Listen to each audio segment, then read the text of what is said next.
pause before the start.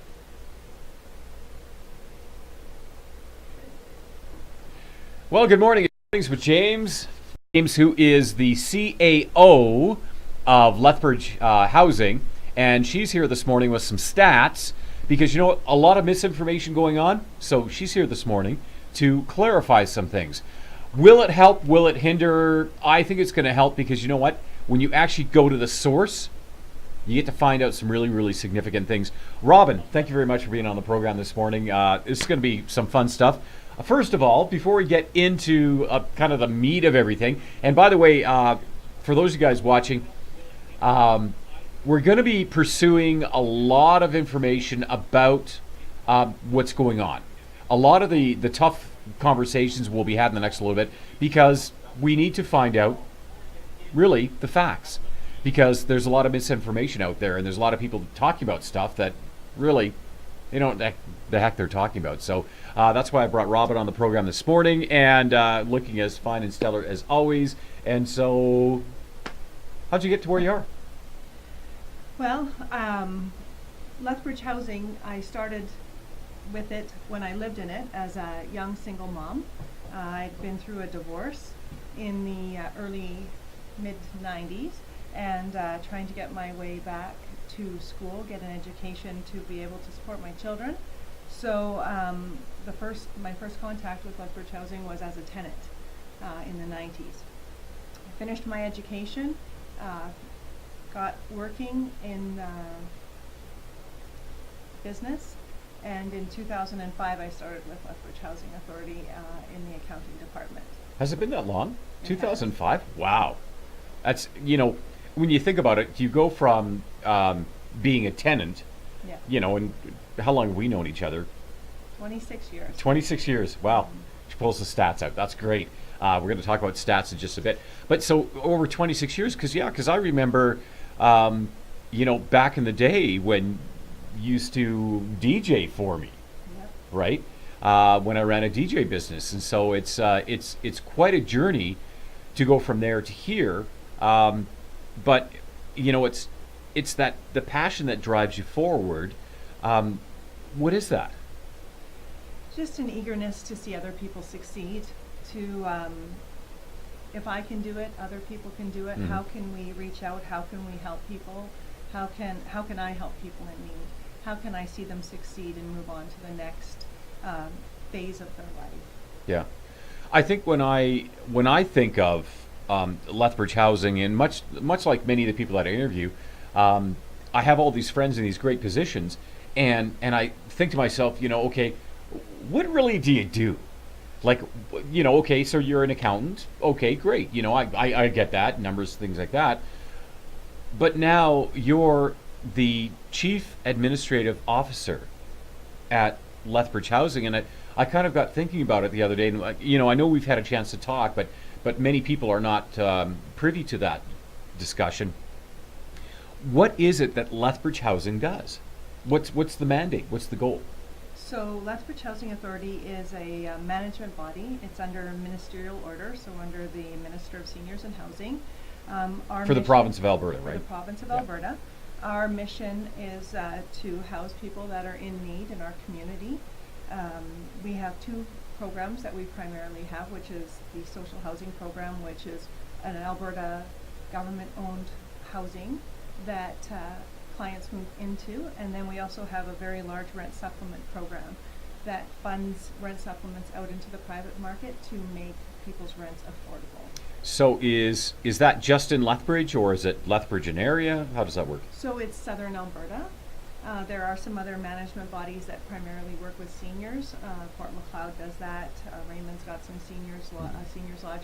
But we are the family housing provider for all of Southern Alberta.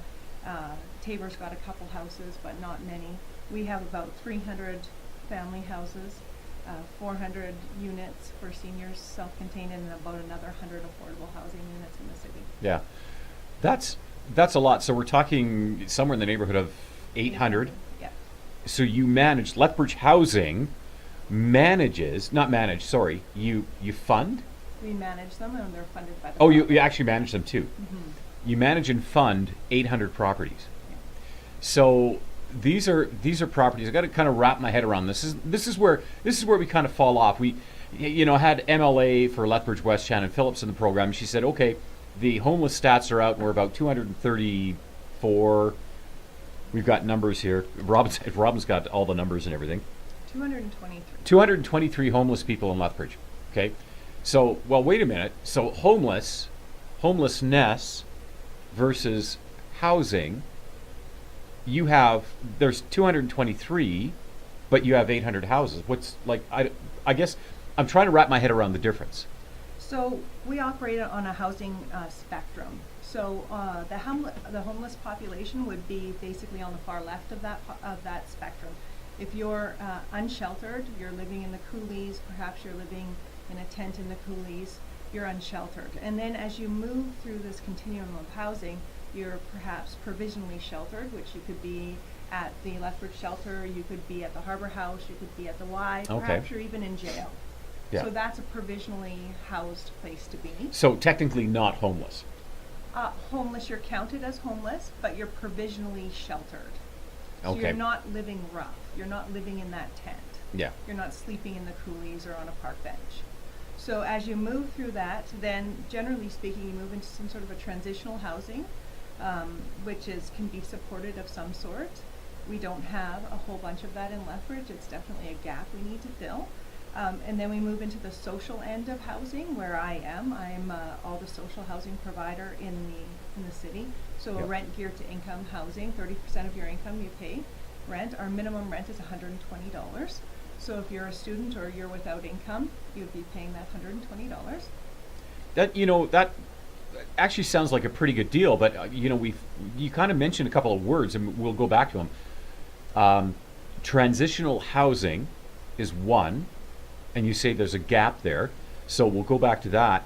But I'm looking at this and I'm going, okay, well, you got rent that's $120 a month. That's a pretty good deal, whether it's single moms or families, unemployed people, and stuff like that. As a therapist, I come across people all the time that say, well, I'm on AISH, and I need to quit smoking, but I can't afford to come see you to quit smoking. Is there some funding for your programs? I go well, if you're on AISH and you got subsidized housing, you're actually sitting pretty good in some respects, right? In some respects, for sure. Have you got some numbers that we can look at? And you know what? It's not to put anyone down if you unfortunately, and I've got a lot of people that I'm connected with who are on AISH. They have medical disabilities. They have different things going on in their lives. It's not a put down, okay? And I want to be very clear on that. I also want to be clear on the fact that we can do so much more, and connection and knowledge, that's the key. So anyway, sorry. Go ahead. So if you're on AISH, you're receiving $1,588 from the province of Alberta. So $1,588. Yes. Okay. And if you're living in our housing, your rent would be $285 plus the electricity charge, depending on the number of bedrooms in your unit. Yeah. And a parking charge. So it gives them an opportunity to be able to live, hopefully. If the rents in the city of Lethbridge are $850 for a one bedroom. If you're on $1,588, more than half of your income is going to rent.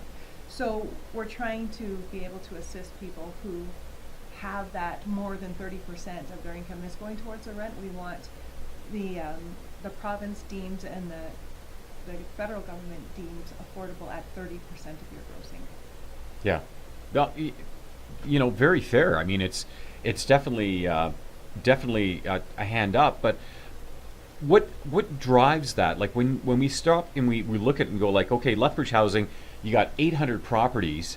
There's a lot of money involved there. Yeah. You're so if I understand that correctly, as a legislated body, you're provincially funded. I am. Primarily. Yes. Yeah. And what's that number like? So provincially speaking, for our housing and our rent supplements, we're at about $8 million, and then we have about $1 million in our affordable housing. Most of that is self-funded from the rent that we're collecting and the things that we're doing in-house, and then we're deficit funded from the province. So what we can't make up in our actual income, we will get a deficit piece funded by the province. And the goal, of course, is to be as fiscally responsible as we can. Yeah. And keep that deficit as low as possible. But when we have clients that are paying 120 or 285 in rent, it does run at a deficit. You can't possibly pay all the utilities, upkeep of a property for $120 a month. Because you have people that go and maintain the property, obviously, right? Yeah. Companies that you work with, and you have other management companies that you pay to maybe manage those guys or something like that, right? No, I have a staff of about 38. Oh, okay. And the head of my maintenance department is a journeyman carpenter. So we try to do as much maintenance as we can in-house to try to keep costs down and be responsible that way. And what we can't do, then we will contract out. We have a full bidding process. So anything over $5,000 goes through a bidding process. Just to always maintain competitive and be responsible for the tax dollars we're receiving. So for $9 million, how much help do you provide to the community? Like how many people do you help out for $9 million? On our last quarterly report, we're serving 2,279 Albertans through the Lethbridge Housing Office. Wow, that's a huge number. So 2,000. Now, of course, Robin's got the stats right in front of her here, and we're talking a lot of stats. We're talking a lot of numbers, and it's not to bore you with the numbers or anything. It is to say that there are organizations. There is a need in Lethbridge, and I talked about the us and them kind of thing going on. There's a need for us to be connected, and sometimes it's really helpful to know that number. So almost 2,300 people are helped for $9 million. I was looking at the Sustainable Housing Initiative, SHIA. SHIA, so Social Housing in Oh, Action. social. So, sorry. Social Housing in Action. I was looking at the City of Lethbridge report. You can actually go to the City of Lethbridge. You can look at this, okay? Now, we talk about 223 people was the number, 223? Yeah, 223. 223, that's the provincial number of homeless people. The city number. The city number, okay? And that's the people that are, maybe they're down in the coulees, whatever, they don't have a place to go, a place to live, they use the shelter, stuff like it. 223 people. The city budget to manage and to help those people. And now, keep in mind, there are a lot of great organizations all included in this, but for that 223 people, the city budget, if I read it correctly and summed up the numbers correctly, was about $8 million.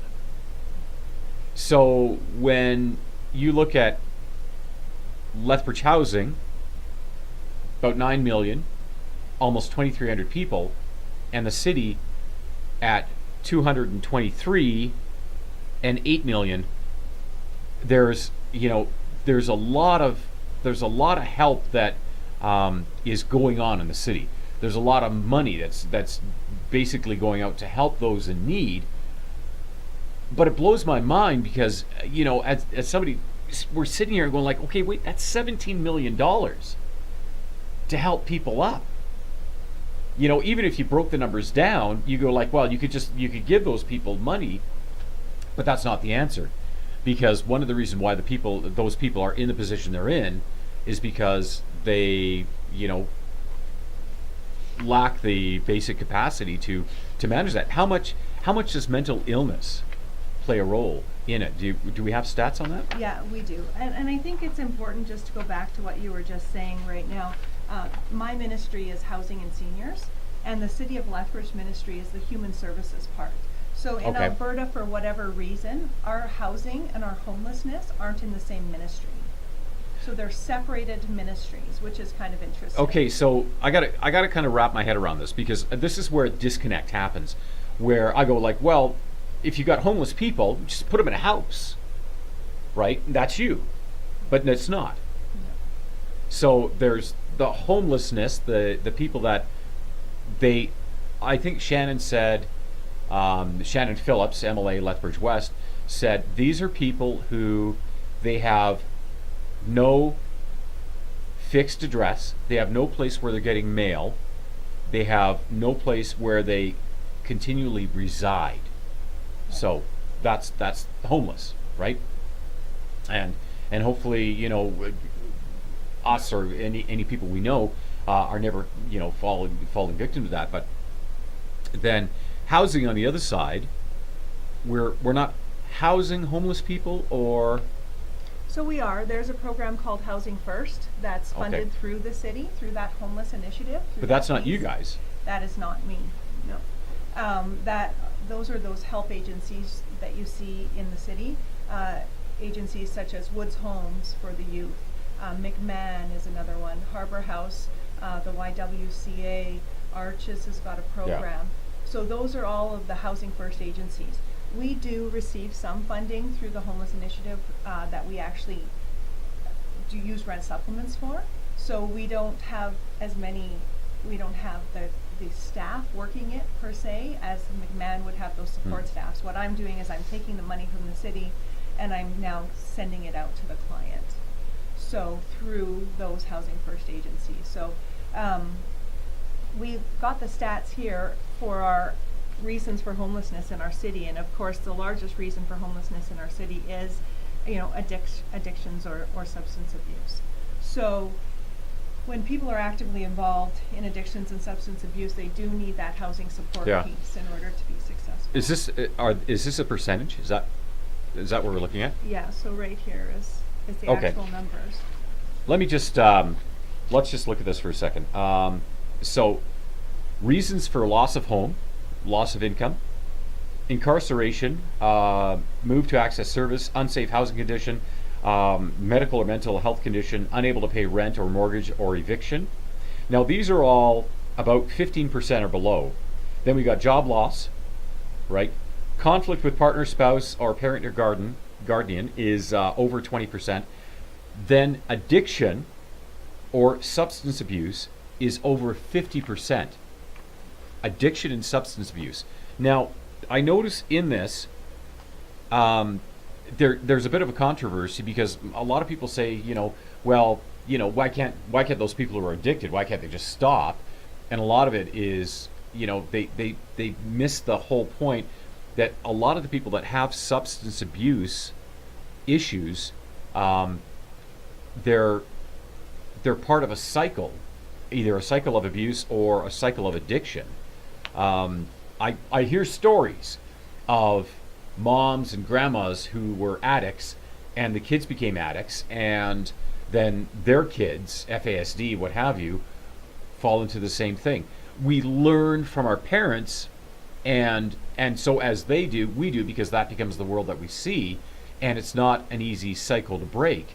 And moving forward, I think if we can find a way to connect, and we talk about a lot of numbers here, and we're talking huge amounts of money, but it's not easy, and there's there are some people that we know very well who have been affected by addiction, and it changes your brain. You can't just stop it.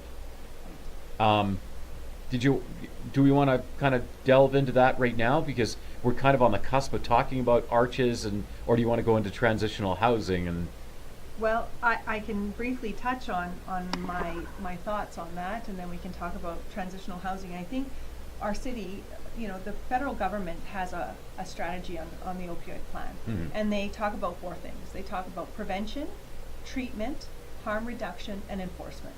So those are the four key pieces that are needed in order for a community and for a plan to be successful. And in the city of Lethbridge, we have harm reduction, which is Arches. yeah, But that prevention piece, that treatment piece, that enforcement piece, what does that look like? Where is it? We've got some people that are doing some great work, but is it large enough? Do they have enough capacity? Are they funded enough to reach out to a city of almost 100,000 people? yeah. We look at treatment centers. We have one in the county of Lethbridge, and we have nothing in the city. We look at medical detox or detox beds at all. Nothing in the city. What about the methadone clinic?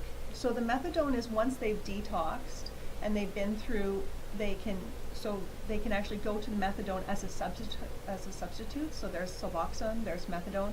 Yeah. They substitute it, and it tricks the brain almost. Now, I'm no medical professional, but my understanding is it gets the brain to think it's whatever it needs is being satisfied. They're the same receptor sites. Yeah. So methadone basically for replacing, say, heroin, right? But then there's also the problem where people get hooked on methadone. Right, and they as need well. to be weaned off. Well, I think what's important to talk about is the fact that we're missing, and we don't have the funding, or we don't have the capacity, or we don't have something for the other three pillars. So Arches is doing harm reduction, and they have no exit strategy because there's no treatment available. Yeah. There's no detox available. So, we can look at that, we can look at their programming, and I know you're going to talk to them and talk to them about, what they're up against. Yeah, because we're in about a week and a half. Jill's going to come on the program, and we're going to talk about Arches, and we're going to talk about some of the other things going on.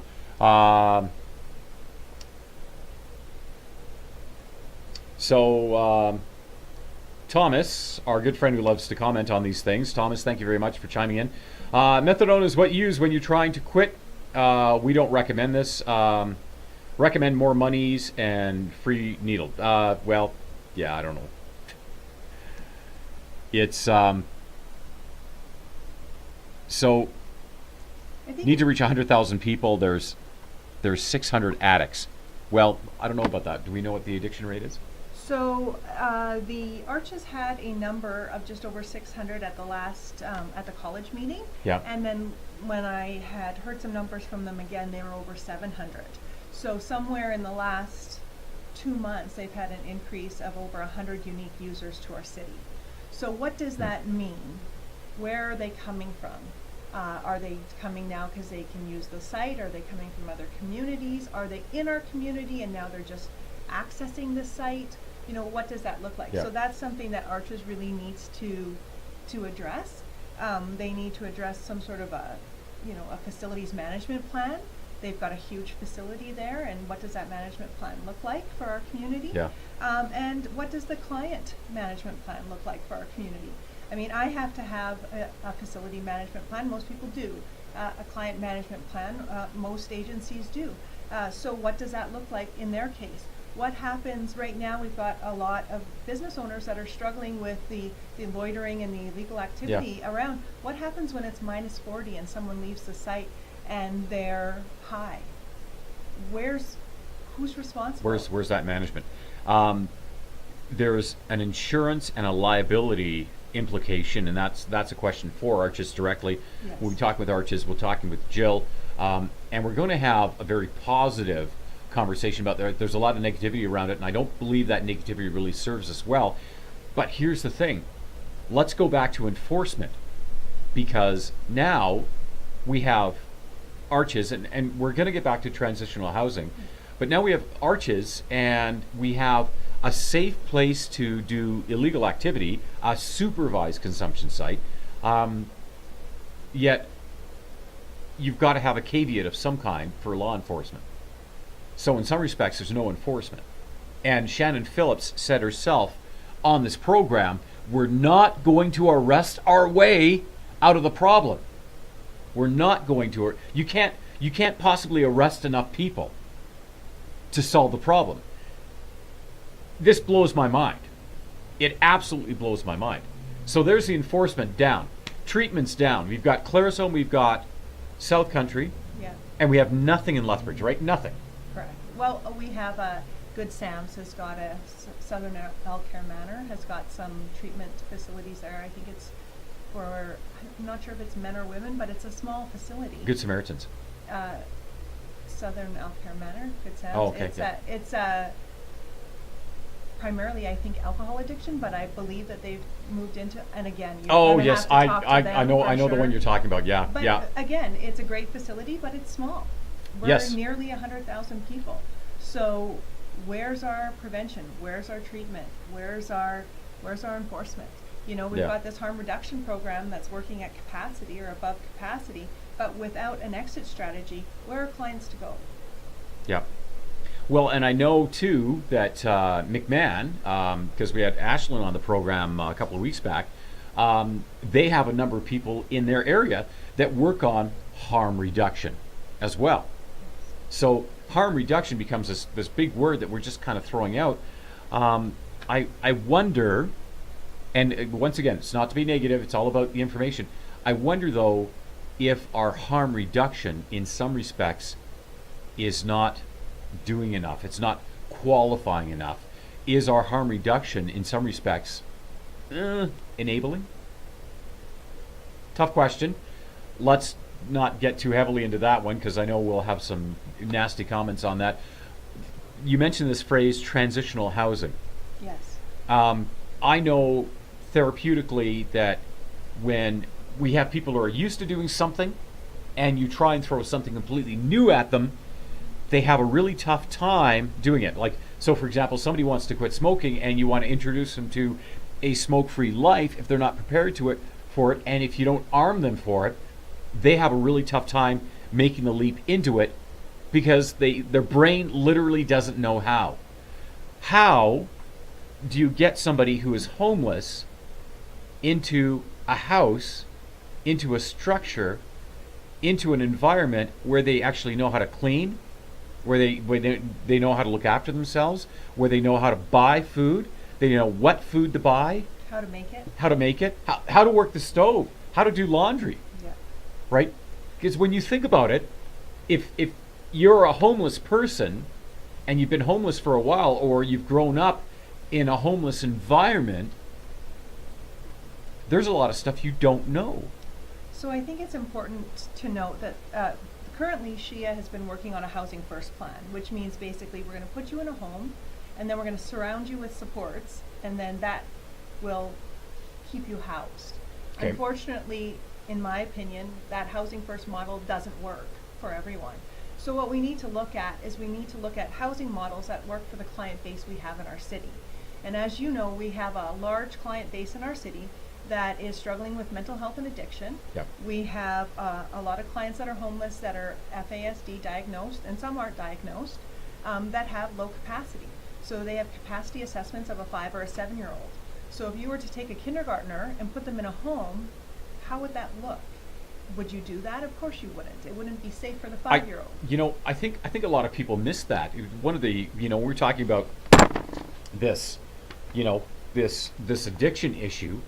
And it's not just people with mental illness, but that is a big part of it.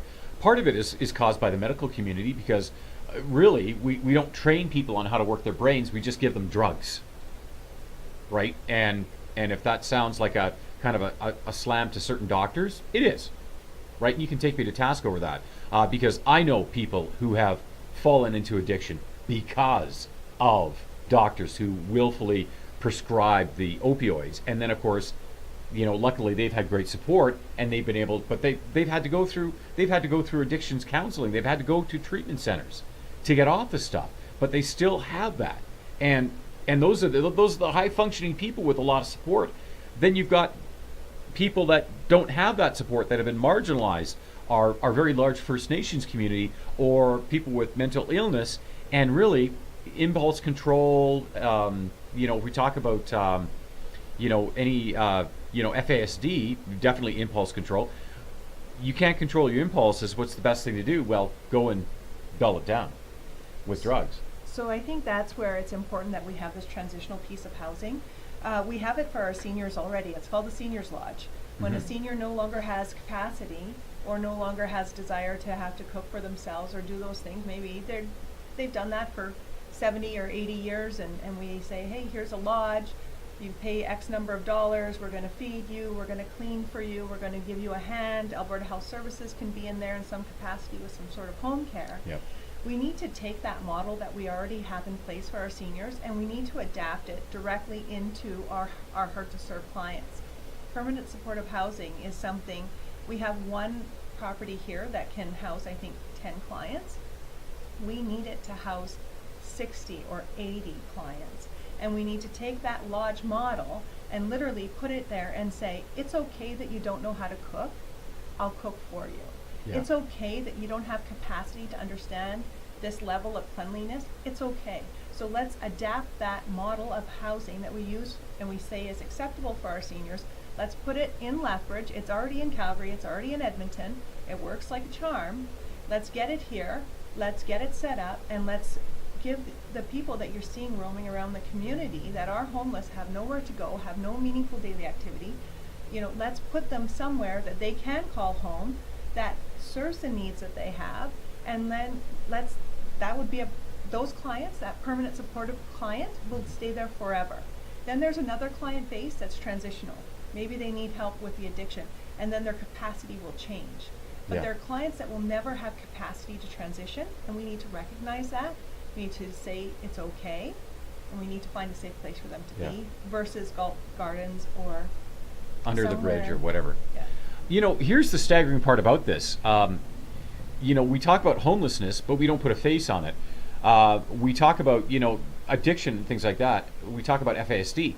But you have to keep in mind, if you're a woman, or maybe somebody like this, a woman with FASD who has impulse control, maybe a byproduct of sexual abuse or highly sexualized, they still get pregnant, and then they're still abusing, and then they have a child, and that child is now FASD, right?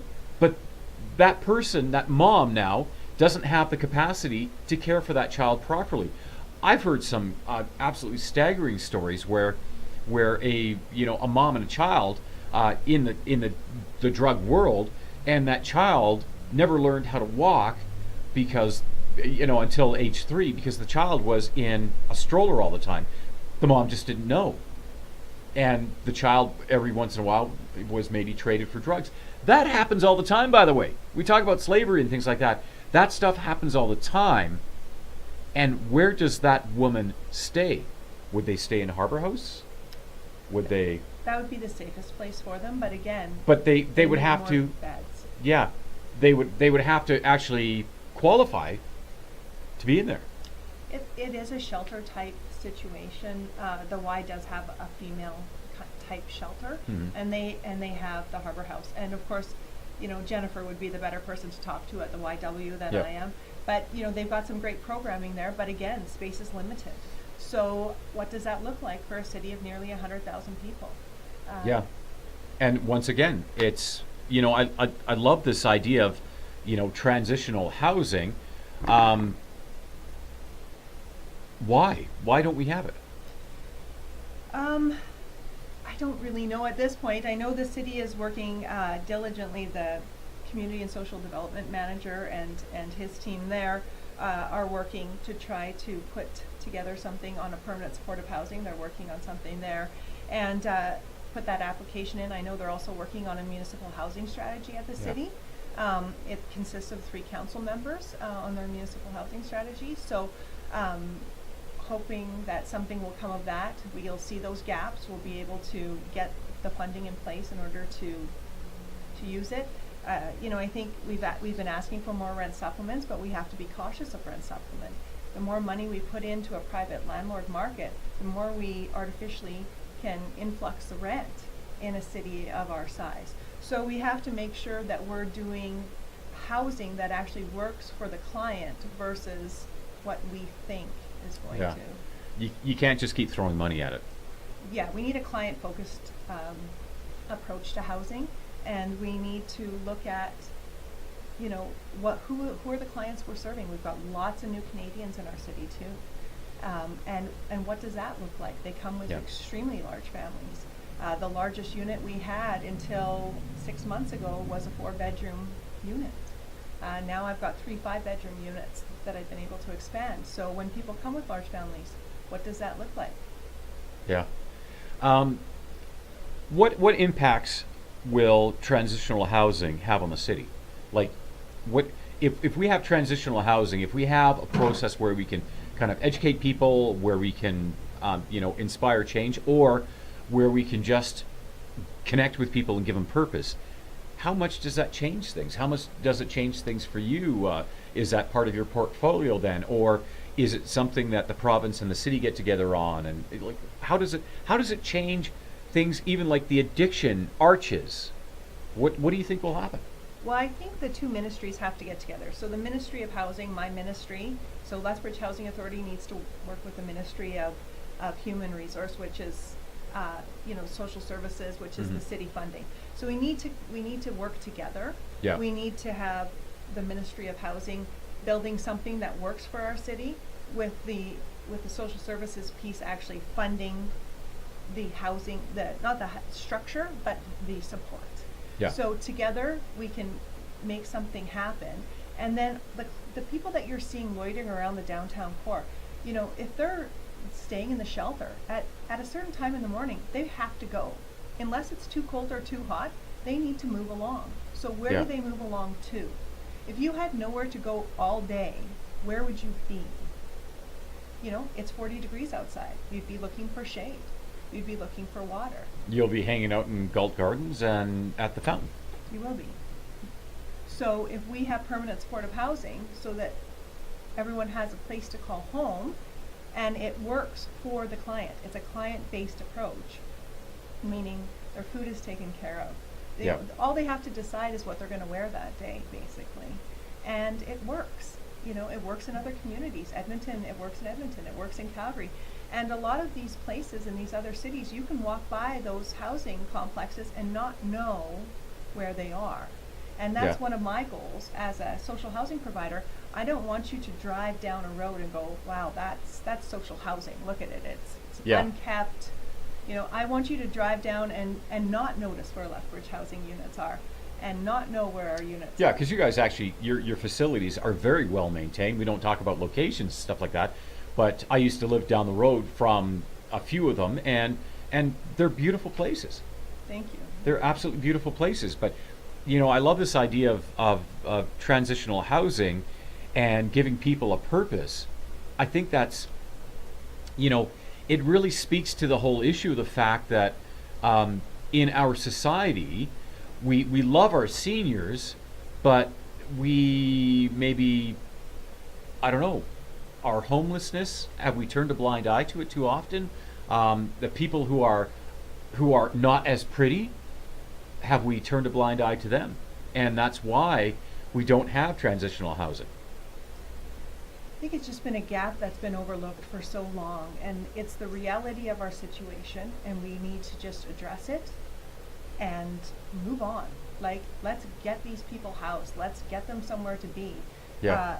Let's get some other things going, like meaningful daily activities. The BRZ through the Clean Sweep program is an excellent example of meaningful daily activities. People who are Housing First clients living in the shelter and some other marginalized groups will come 6 a.m. They come downtown into the downtown core. They clean the downtown core. They're sweeping. They're cutting grass. They're picking up garbage. They're picking up needles. They're doing all of that for 3 hours, 5 days a week. Yeah. And it gives them not only a purpose, a reason to get up in the morning. It gives them something to do. It gives them some pride in the area, so that when they're in Galt Park and they're visiting with their friends, then maybe they're not throwing that garbage on the floor, or they're not, because they're picking it up. Yeah. So I think more funding needs to go into some more meaningful daily activities for people, so that they have something to do besides just hang out.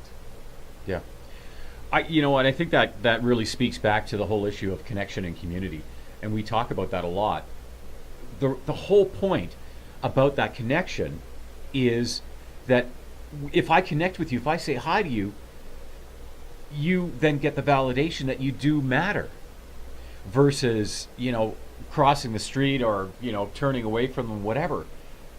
The more that we connect, the more that we, have programs like Lethbridge Housing, and the more that we can do more positive things with people, I think it just brings the community together. Because, at the end of the day, we measure the caliber of our community not by the amount of fighting that council does, not by the amount of fighting that people around Arches do with Arches or against Arches, or not the amount of fighting or complaining that we do from us to them, but we're going to measure it by how our programs help to pick people up. And, definitely Lethbridge Housing, you've got places for people who need a place that's affordable. You've got that covered. and the city's got the other end covered. But you're right, there's a huge gap in the middle of it, and we need to find a way to solve that problem. Absolutely. It's funny because until you and I actually talked about this, I had never heard of anything called transitional housing. Transitional housing. I never heard of it because I don't know. I do my best to connect with people and have these meaningful discussions, but it's something that's never come up, and it's a great idea, and I think we really need to pursue it. And hopefully, I can get Mayor Chris Spearman on the program. We can talk about that a little bit. Yeah, absolutely. I think it's important that we recognize, when Lethbridge Housing started in 1974 with phase one, the first phase, it was primarily geared for single mothers that were working. If you had another government support, like income supports or back in the day welfare, you weren't qualifying to live in Lethbridge Housing in 1974. You had to transition. It was a stepping stone for Yeah. you. Now in 2018, the housing is looking very, very different. We have to recognize as housing providers, as social housing providers in the province of Alberta, that many clients aren't ever going to transition out. It's Yeah. not going to be a step up for them. It's going to be a place that they are going to call home.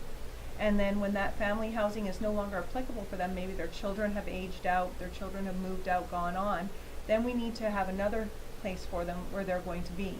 So if you're an AISH client, a mom on AISH or a dad on AISH, and you're living in our family housing, when those children are now adults, we need a place for you because you will never make more than AISH because you're disabled. That's Yeah. your reality. So how do we keep you properly housed, affordably housed, keep you safe in your environment, keep you, in the right place to be if we don't recognize that not everyone will transition? So I think that's the whole part of that spectrum, that housing spectrum. We need to recognize some people will come through the spectrum and some people will stay in the spectrum at a certain level. And that's okay because lots of people stay in home ownership. Yeah. And that's part of the spectrum too. So we need to recognize how many clients we have in each part of the spectrum, whether they're going to be permanently there or whether they're going to be transitionally there. How can we help them? What kind of funding do we need? What kind of housing do we need? And then we need to make sure that we're applying for that. 800 and some odd properties, and now you're talking about keeping people there permanently. How does that actually look? What's like? Are you getting houses for everybody, or? And no. We so- wish. Our lists, our waiting lists, of course, are hundreds of people long. We'd love to help everyone. We can't. So what do they do? If they can't get in Lethbridge Housing and it's something they need, what do they do? They wait. But like what? They wait in their car, they wait. Sometimes. So then that waiting list and the lack of funding or the lack of resources, then does that contributes to the homelessness, or Oh, it are sure they can. not? It Yeah. sure can. We've seen an increase this last year. It has been absolutely heartbreaking to see how many seniors we have in our community living in their cars. Staggering numbers. It took us by surprise. So what we're trying to do right now, we've got an application in with the ministry to build more social rent geared to income, fully accessible, handicapped accessible housing in our city. We've got an application in for 60 units, so we're hoping to hear back on that. If we can do that, then we can take one of our high rises and actually make it for more single clients, those clients that are on AISH that need the elevator, need that one floor kind of situation. Maybe it's a physical disability. So we're trying to expand our service as much as we can. We need to make sure with this, working with the city with this municipal housing strategy, that we're totally a team on this.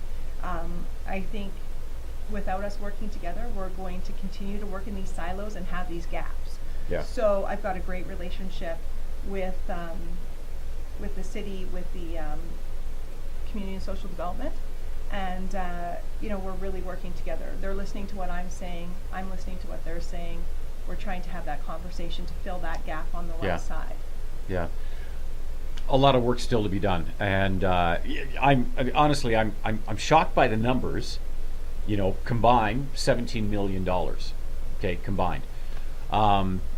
you guys are obviously helping a lot of people, but there's still a lot more. I think the takeaway here is that there are some organizations that are doing a lot of good, and even those organizations that are doing the best they can, there's still some huge gaps. And as somebody who works in the area of helping people shift their paradigm and see things differently, I recognize that yes, there is a huge need for transitional housing, huge need. And I'm shocked that it's never actually come up before. Really, it has been incredibly enlightening having you come in this morning. Robin, thank you very much for being on the program. Thank you. Any questions? You can go check out lethbridgehousing.ca. Yes. lethbridgehousing.ca. Any of the stats that I've quoted here this morning, you can verify them. You can go to the City of Lethbridge. You can look at the meeting minutes for SHIA, and that stands for Social Housing. Housing in Action. Social Housing in Action. You can see all the stats there. You can see the numbers we're talking about, all the funding for arches, clean sweep, needle debris removal, the supervised consumption site. By the way, it is not the safe consumption site, supervised consumption site that Arches manages, right? It's, by the way, in my opinion, something that we need. You know what? We're moving forward on it. There is much work to be done. So let's get together. Remember, we're always stronger as a community than as a bunch of individuals, and I think we need to know our community a little bit better, and that's why I've had Rob and James on the program this morning. So by all means, I welcome comments. Keep them good, keep them productive, and if you want to come on and talk about some things on the program, I welcome that as well. Do me a favor, stay inspired, have yourself an amazing